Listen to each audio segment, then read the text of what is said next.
the next segment, right after they just beat up 6 security guys, right, that ran down the ramp one at a time for old Brody King to beat him up, they come back and they've got 4 security guys in the ring to keep order between Eddie Kingston and Chris Jericho.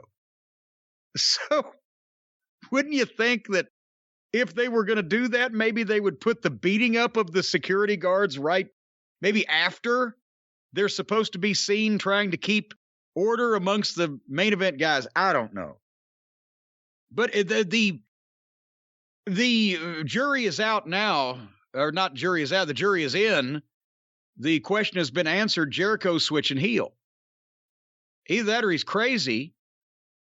He's the one that asked for the security to be in there because he wanted to talk to Kingston man to man.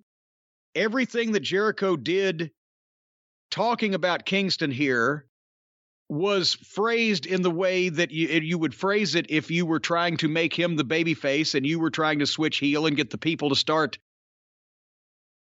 hopping on you without you actually insulting the fans or making them do it on purpose.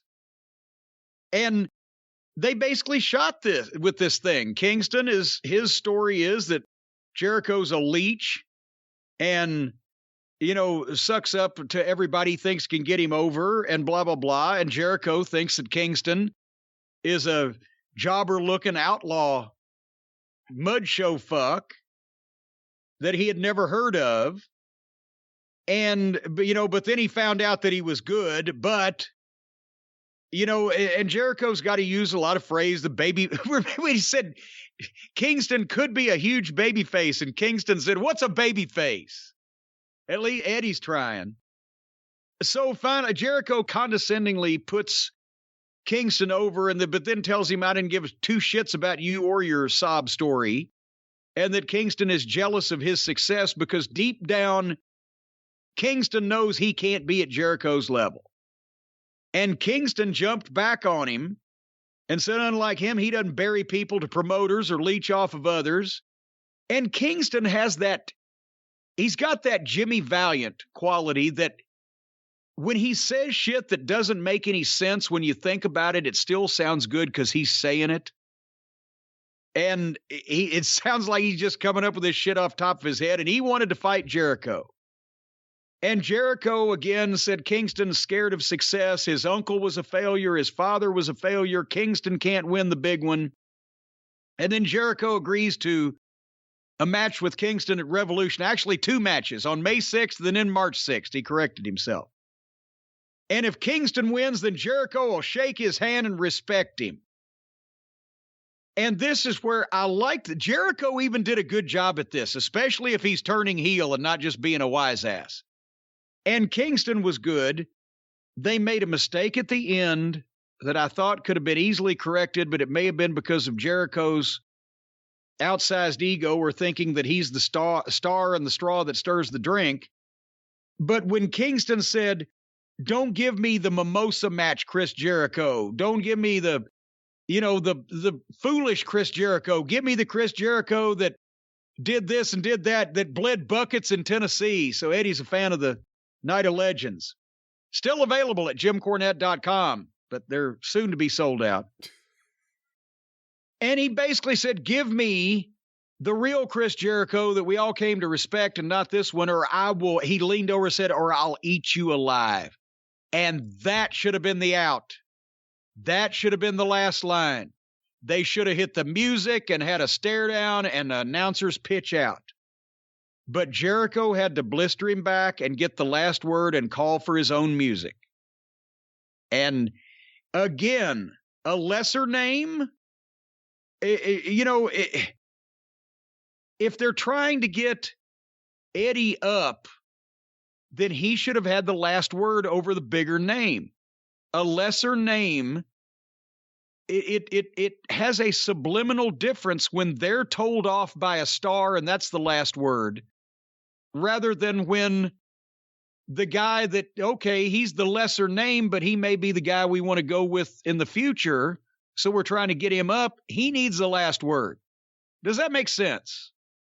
I think it makes perfect sense, yes. Well, it didn't to Jericho. Well, Jericho does things his own way, and then he likes to give people advice like he's all-knowing. You know, this dichotomy is so interesting because you have someone who is as real as they get versus someone who's the exact opposite. Whether you like Jericho or not, he's the consummate sports entertainer. The way he stands there, the way he moves his body when he talks, what he says, there's nothing genuine about any of that. Trademark. Every week, let's trademark a new gimmick. Just stay ahead of it in case I need to change something, to stay hip. And there's nothing about that really seems genuine, yet Eddie Kingston just reeks of nothing but being genuine, even if he isn't. I don't know. I know Eddie. He reeks of a few other things if you get close enough. The fans were clearly on Eddie's side. I think Jericho is the heel here, whether he officially turns or not. Time will tell.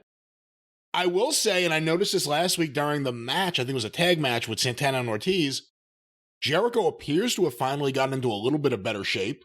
Yeah. It only took 3 years of all that Tony Khan money, and now he's finally going to treat it seriously. I think it took a lot of browbeating from people other than us on social media, and he's started to do something about it. Maybe, but I'll go back to what I've been saying for months and months and months. They have something with Eddie Kingston, and they haven't done much to capture that momentum and really go with it. I don't know where you go with it because he's not a classic worker. He's a classic personality. And I hope they don't, I hope Jericho doesn't ruin him like he's done to so many other people. But I got a lot of faith in Eddie Kingston right now because of the connection with the fans. It's undeniable. And they love him and they want to love him more and they want a reason to love him. Let him win something once in a while, for fuck's sake. Gets the biggest pop almost every time he comes out. It's every show. It's every building they go to. There's a reason for that. Ride it. And here's another thing. A lot of people, especially people who have a vested interest in possibly keeping that underdog down, will say, oh, well, the underdog shouldn't succeed because he's an underdog. Well, people get tired of cheering for underdogs that never win. Underdog, at the end of the show, he saved Sweet Polly Purebred some way or another. Speaking of dogs, we had a dog of an interview segment coming up next.